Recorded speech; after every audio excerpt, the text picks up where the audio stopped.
Setting ceritanya anak Cahyo ini adalah masa-masa awal kemerdekaan Indonesia sekitar 1950-an.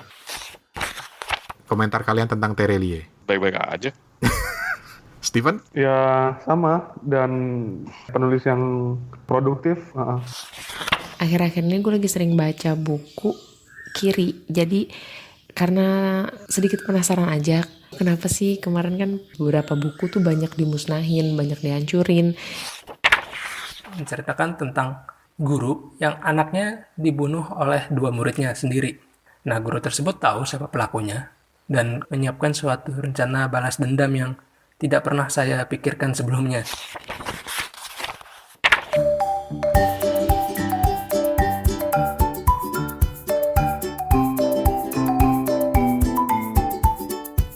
Halo, assalamualaikum. Ketemu lagi di Kepo Buku. Kepo Buku buat yang belum kenal, kenalan dulu, salaman dulu, kita salaman. Kenalin, kami ini 3 orang teman di 3 negara berbeda. Ada Steven Sitongan di Ambon, Indonesia. Ada Hertoto Eko di Singapura. Dan gue Rane di Bangkok yang hampir tiap minggu nongkrong bareng-bareng secara online pastinya lah ya. Buat ngepoin buku bacaan masing-masing dan juga buku bacaan teman-teman Kepo Buku lainnya. Pokoknya kita selalu kepo dengan buku atau cerita apapun tentang buku. Nah, di episode kali ini ada 3 teman yang akan sharing buku-bukunya. Awalnya kita dengerin cerita bukunya Ari di Karawang. Terus gak lama sehabis rekaman kita terima 2 lagi. Ada satu dari Monica dan Iksan. Jadi sekalian kita gabung di sini jadi 1 episode. Terus buat yang masih aja penasaran gimana caranya ngirim rekaman cerita buku ke sini, di episode ini kita bakal ceritain lebih lengkap lagi petunjuk-petunjuknya yang semoga bermanfaat dan bisa diikuti. Halah, langsung aja.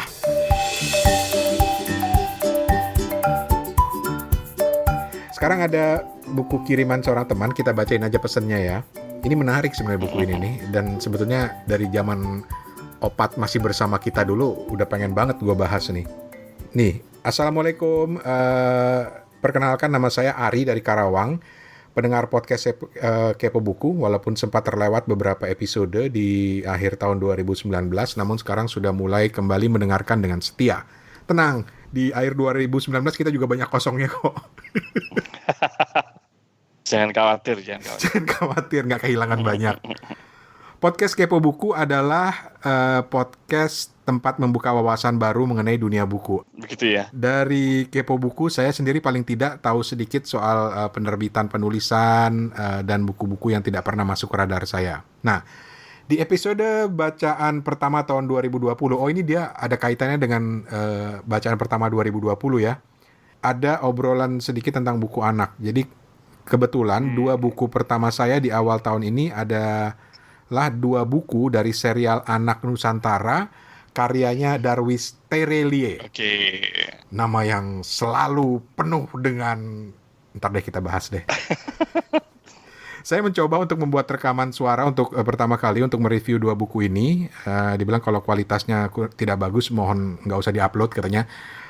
Ari, memang agak kecil sih, tapi ya berhasil lah gue angkat sedikit, tapi terpaksa gue edit ya Ri. Mudah-mudahan nggak keberatan ya Ri. Ini buat teman-teman lain juga yang mau kirim ke Kepo Buku, usahakan jelas. Jadi ketika selesai direkam, dengerin lagi jelas apa enggak. Deketin ke mikrofon, Volumenya ya. ya, mulutnya dekat dengan mikrofon, atau cari tempat yang sepi gitu. Ada lagi tips lagi apa ya Tok? Buat rekaman ya, usahakan ya deket aja gitu. Kalau Steven, lu kan juga biasa ngerekam pakai handphone ya Van? Iya. Memang harus nyari waktu yang pas ya, sama nggak boleh bocor. Terus kalau dikira-kira tuh bisa nggak ya Bang Rane, kita rekamnya tuh di lemari baju. Aku pernah lihat. Serius Jadi loh? handphonenya ditaruh di tengah tumpukan baju ya misalnya. Aku lihat di video YouTube, terus ngomong deh. Mudah-mudahan mudah-mudahan kayak bisa jadi kayak studio mini gitu ya. Nggak masuk. Baju cewek, baju cowok. Nih, maaf ya Ri, ini nyimpang dikit, tapi buat yang mau kirim ke Kepo Buku mudah-mudahan bisa jadi tips. Nih, gue pernah adalah salah satu iklan produk yang diputar di banyak televisi di Indonesia, itu gue pernah voice over, dan itu gue lakukan di Bangkok voice overnya. Mm-mm. Itu bener-bener gue masuk lemari. Oke. Beneran gue masuk lemari. Karena gue di apartemen gue tuh ada lemari 2 pintu gitu. Lu bayangin dong gue yang gede ini. Lu berdua udah pernah ketemu gue dong. Mm-mm. Udah bisa ngebayangin gedenya kan. Iya. Gue masuk ke lemari beneran. Supaya ini ya, supaya nggak menggema ya. Supaya nggak menggema. Karena kalau masuk kamar mandi memang lumayan kedap tapi menggema. Jadi memang cari ruangan yang kecil. Kalau nggak masuk lemari, taruh handphone lo di lemari di antara baju, bener kata Steven. Itu terus lo ngomong. Jadi kayak lo ngomong ke dalam lemari gitu loh. Tips lain adalah, maaf ya Ri, bentar ya Ri. Tips lain adalah lu kenalin mikrofon. Gue baru nyadar nih, mikrofon di handphone tuh ternyata bukan hanya ada yang di bawah, tapi lu lihat ke handphone lu di atas, ada titik di atas tuh, yang bagian atas. Ada titik, itu mikrofon juga. Jadi lu coba deh, rekam di situ sama rekam yang bawah, dua-duanya mana yang paling bagus hasilnya, itu yang lu pakai. Iya.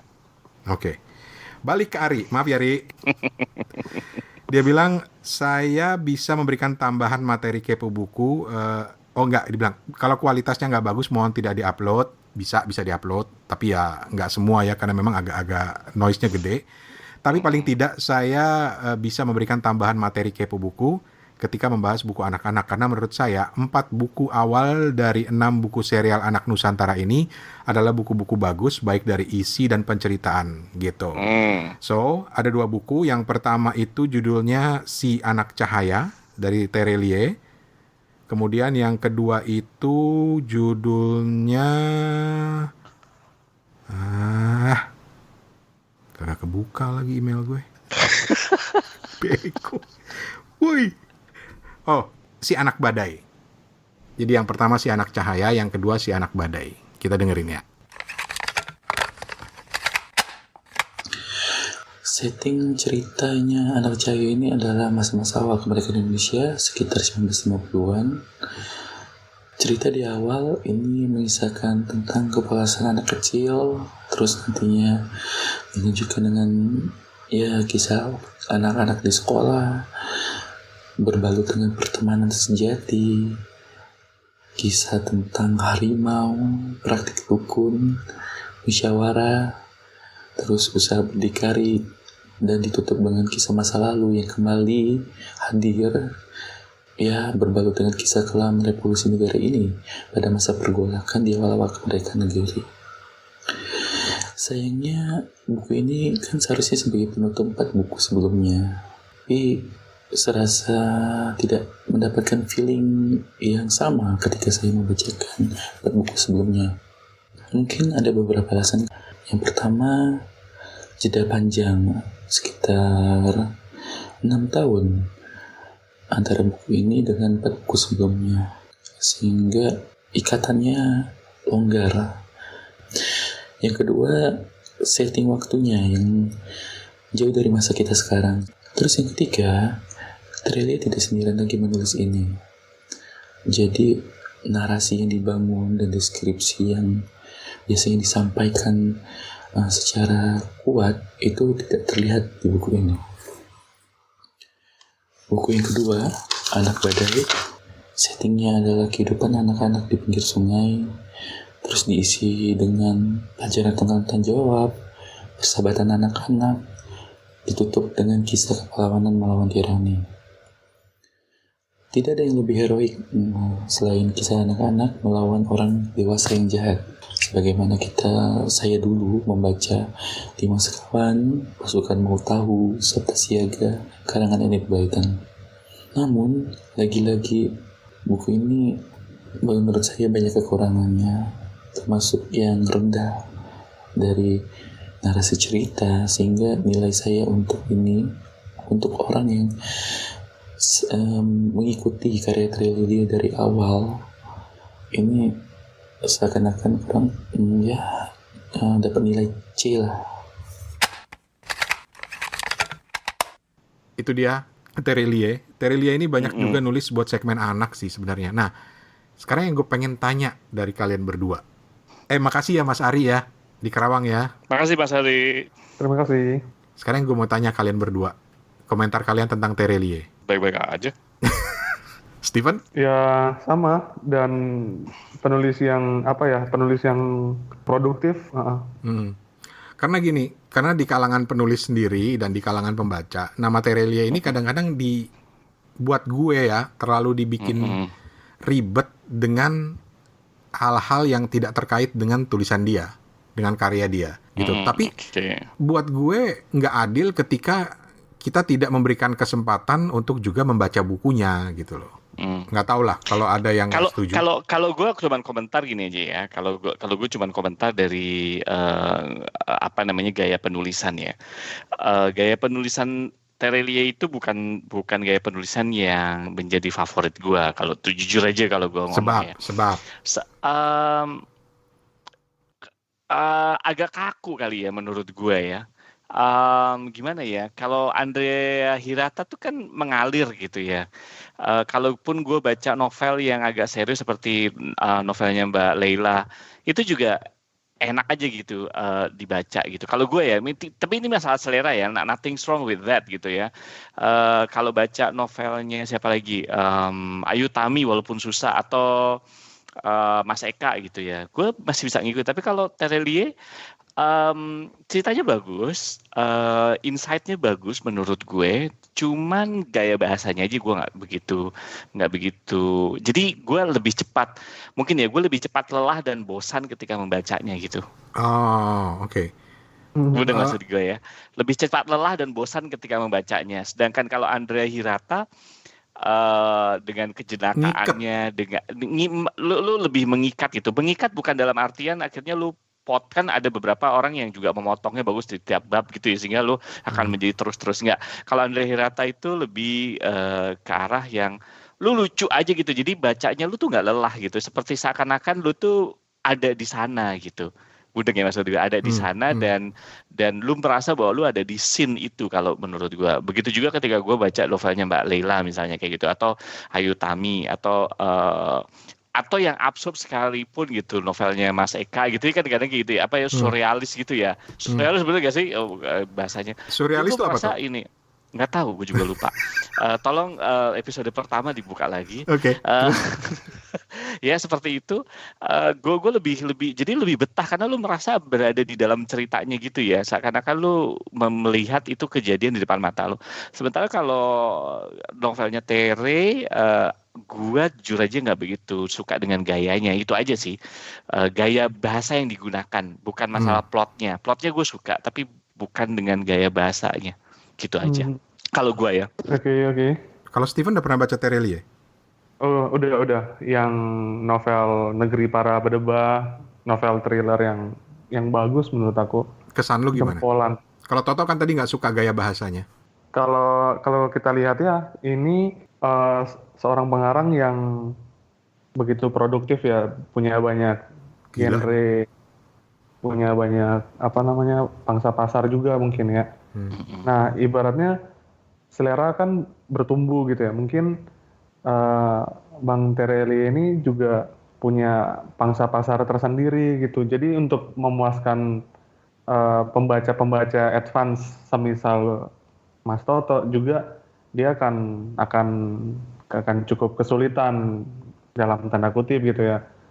Dan normal aja kalau misalnya Mas Toto bilang gaya ataupun gaya berceritanya sudah tidak lagi menarik gitu, mengikat, malah terkesan menjemukan karena karena mungkin selera bertumbuh dan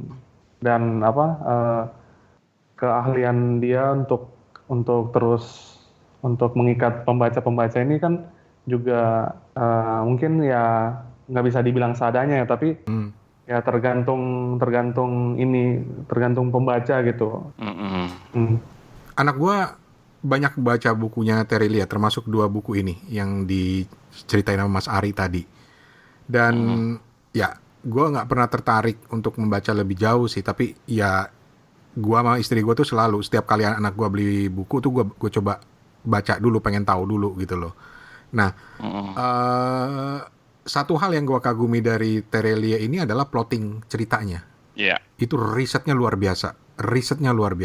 Tapi gue setuju dengan Toto, cara dia, mungkin karena gua lahir atau besar dari era yang penulis-penulis yang sangat apa istilahnya ya, Tok?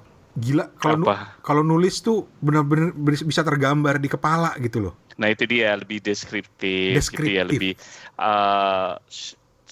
gini. Kalau ini sekali lagi masalah selera ya. Tapi kalau mencoba disederhanakan walaupun terlalu menyederhanakan, mungkin kalau pengarang yang gue suka seperti Andrea itu dia show gitu, menunjukkan, not tell. Sementara kalau Terelia mungkin telling gitu. Jadi gimana ya? Show not tell. Yes. Jadi kalau Andrea Hirata, yang lain-lain, Mbak Leila, terus siapa lagi itu Ayu, kayak gitu tadi yang tuh gue sebutin, itu show.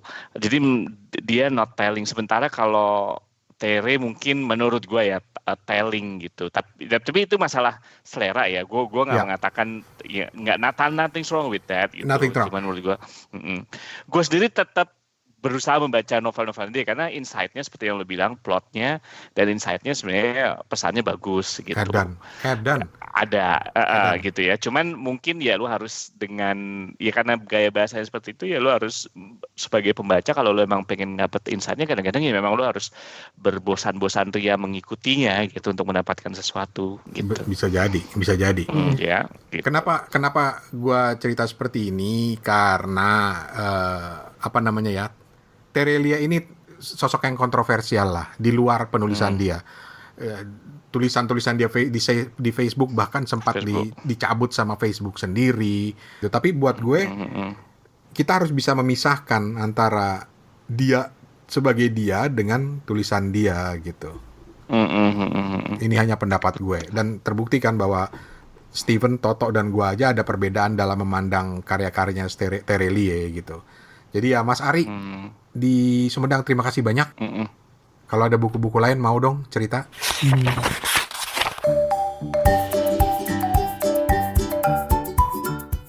Buat teman-teman yang lain ditunggu review-reviewnya. Rekam saja, sekali lagi usahakan rekamnya jelas. Kalau kita bilang jelas tuh nggak perlu harus bersuara berat dan mantap seperti Steven. Banyak loh yang muji suaranya Steven loh. Oh iya. Bukan tipe suaranya yang kita cari. Yang penting jelas lah gitu ya, noise-nya kurang itu aja sebenarnya gitu kan. Gue sih selalu mencontohkan gini aja. Lu bayangin lu lagi ngobrol sama kita kayak begini sekarang ini. Gitu. Terus tiba-tiba lu nimbrung. Ya udah gitu aja. Ya, dan jangan terlalu memikirkan masalah noise kalau menurut gua. Selama noise itu tidak terlalu mengganggu. Sama seperti analoginya gini, lu nelpon. Lu pasti pernah kadang-kadang dengar ada suara anjing menggonggong di belakang. It's okay kalau menurut gue sih. Nggak masalah. Atau ada motor lewat, it's okay gitu. Selama lu kan tetap jelas mendengarkan suara orang yang lu telepon gitu kan. Dan orang yang nelpon lu juga jelas mendengar suara lu. Itu aja. Ya bagus sih kalau nggak ada itu semua gitu. Tapi kalau ada sedikit banyak it's okay lah. Giliran Rane nanti ngedit gampang. Anjir. Yang penting suaranya jelas dulu. Jadi suara jelas dulu kan gitu kan. Jelas dalam artian apa yang lu sampaikan ketika lu dengerin lagi, lu bisa paham nggak sih omongan lu sendiri?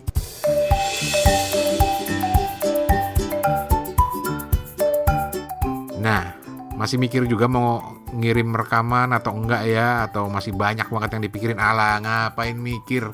Tadi Toto barusan bilang kan, nggak usah dipikirin. Bahkan dia bilang, noise aja nggak usah dipikirin. Yang penting suara lu masih terdengar jelas. Kalau di belakangnya ada suara tukang sayur lewat, tukang es krim lewat, nggak masalah. Nah, ngomong-ngomong soal suara latar ini, berikut ini ada Monica yang udah ngirim rekaman suaranya juga. Dan selain lu simak cerita buku bacaannya nanti ya, simak juga, perhatikan juga background suara latar di belakang suaranya Monica. Tuh ada suara burung-burung berkicau. Monica, lu rekaman di mana sih, di rumah ya? Atau di pasar burung gitu. Tapi menarik loh, menarik. Karena kita masih bisa mendengarkan jelas suara Monica dengan sedikit hiburan suara-suara di belakang yang nggak terlalu mengganggu. Karena suaranya dan ceritanya Monica masih jelas. Dan malah buat gue itu memberikan nuansa sendiri tanpa mengurangi kejelasan ceritanya. Oke lah, kita dengerin ceritanya Monica. Yang gaya berceritanya juga kita suka karena seolah-olah beneran diajak ngobrol sama dia. Asik. Halo Kepo Buku, nama gue Monik. di sini gue mau sedikit sharing tentang buku apa sih yang gue baca tahun ini gitu kan. Akhir-akhir ini gue lagi sering baca buku kiri. Jadi sebenarnya karena sedikit penasaran aja sama buku-buku, kenapa sih kemarin kan booming tuh ya waktu zaman-zaman tahun 65 kan. Jadi beberapa buku tuh banyak dimusnahin, banyak dihancurin, dan sampai sekarang pun akhirnya banyak relawan-relawan buku yang ngumpulin data lagi tentang masalah itu gitu loh. Nah, dulu waktu zaman 65 kan gue belum lahir ya kan. Nah, sekarang gue tuh jadi, loh kenapa sih buku ini dihancurin? Kenapa sih dimusnahin? Ada apa gitu kan? Apalagi dengan jiwa kita sebagai pemuda-pemuda ini. Jadi kalau semakin dilarang kan biasanya semakin penasaran ya gak? Nah, jadi tuh awalnya gue pinjam buku adik gue. Gue kayak diskusi sih sebenarnya, awalnya diskusi dulu sama adik gue karena dia kayak sedikit kritis sekarang ini gitu kan. Terus gue diskusi masalah kayak ya masalah pemerintahan kayak gitu-gitulah. Nah, terus gue lihat ini kok anak kayak lebih tahu daripada gue gitu kan. Terus gue lihat, gue tanya, lo baca apa gitu. Terus dia bilang, iya kak, gue baca buku-buku ini. Ya disebutin lah buku-bukunya gini. Terus gue lihat, oh kayaknya menarik nih bukunya gitu kan. Terus dia bilang, iya buku ini tuh tentang masalah yang perjuangan tahun 65 dulu loh kak. Setelah kita merdeka ternyata juga masih ada masalah-masalah yang berlanjut gitu kan. Terus gue lihat, oh kayaknya menarik. Terus gue baca beberapa buku dan beberapa buku sastra yang mengarah ke kayak buku yang bertemakan tahun 65 kayak gitu loh. Ya salah satunya kayak buku Amba, terus judulnya Amba, terus abis itu yang Laut Bercerita itu yang baru kan punya Lela Hudori. Terus gue lihat, wah bagus nih buku gitu. Terus dan setelah gue baca beberapa buku kayak gitu, akhirnya gue lihat ternyata itu kan buku fiksi ya. Terus gue semakin nyari buku-buku yang non fiksinya tentang masalah itu. Terus akhirnya gue nyadar lah, kok sejarah yang diajarin oleh guru gue waktu zaman gue sekolah itu kayaknya berbeda ya sama beberapa saksi mata yang saat itu hidup gitu loh. Jadi beberapa sudut pandang lain yang kita juga mesti harus tahu. Jadi kita nggak harus tahu cuman dari satu sudut pandang doang gitu kan. Jadi harusnya kita memang lihat juga sudut pandang lain. Apa sih yang terjadi? Jadi kayak gitu. Jadi untuk tahun ini sih gue lebih memilih untuk coba baca-baca tentang sejarah lagi, sejarah Indonesia ya terutama, terus beberapa sejarah dunia mungkin, sama rencana gue juga mau mempelajari lebih dalam tentang agama gitu loh.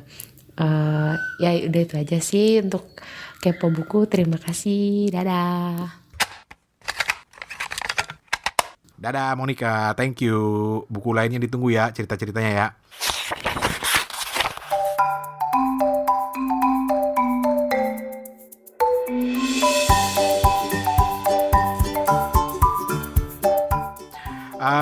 Lanjut ke pengirim berikutnya, ada Iksan. Nah, bukunya Iksan ini udah lama banget pengen gue baca, khususnya gue pribadi ya, karena pernah kita singgung di beberapa episode yang lalu. Langsung kita dengerin Iksan. Halo Kepo Buku, perkenalkan nama saya Iksan. Buku yang baru saya baca adalah buku Confessions karya dari Minato Kanai, penulis Jepang. Saya baca terjemahan Indonesianya. Awalnya ya pas saya baca tulisan di cover belakang buku tersebut, saya kira ini mirip seperti Rocket House-nya Agatha Christie. Ternyata pas saya baca-baca, bukan, tidak mirip. Oke, Confessions ini menceritakan tentang guru yang anaknya dibunuh oleh dua muridnya sendiri. Nah, guru tersebut tahu siapa pelakunya, dan guru tersebut menyiapkan suatu rencana balas dendam yang tidak pernah saya pikirkan sebelumnya. Seperti apa cara guru tersebut membalas dendam ya, itu silakan baca sendiri ya, karena spoiler. Oke, yang saya suka dari Confessions adalah detailnya, penjabarannya tidak rumit, tidak menggunakan frasa-frasa yang susah. Jadi membaca buku ini enak kayak mengalir gitu aja dari setiap halaman ke halamannya, dari setiap bab ke babnya.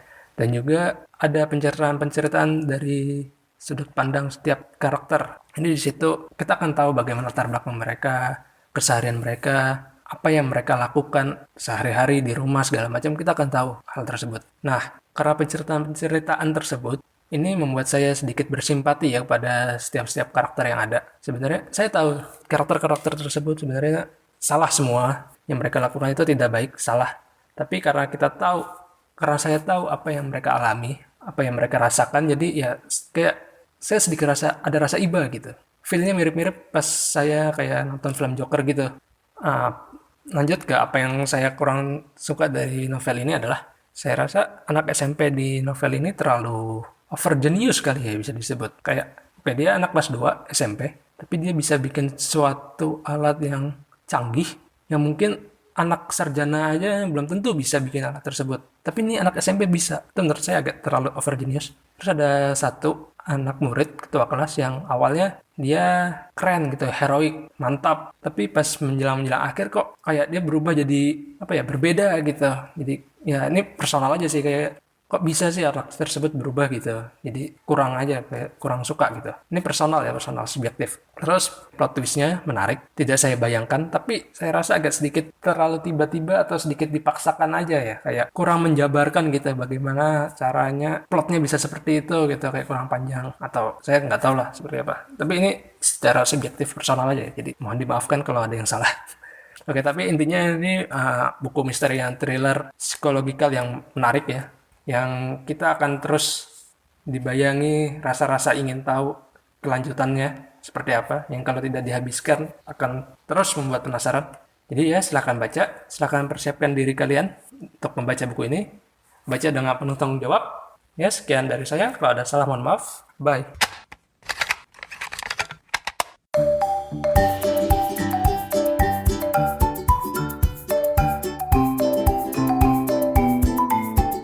Terima kasih Ari, terima kasih Monica, terima kasih Iksan, dan kita juga mau ngucapin terima kasih di depan ya.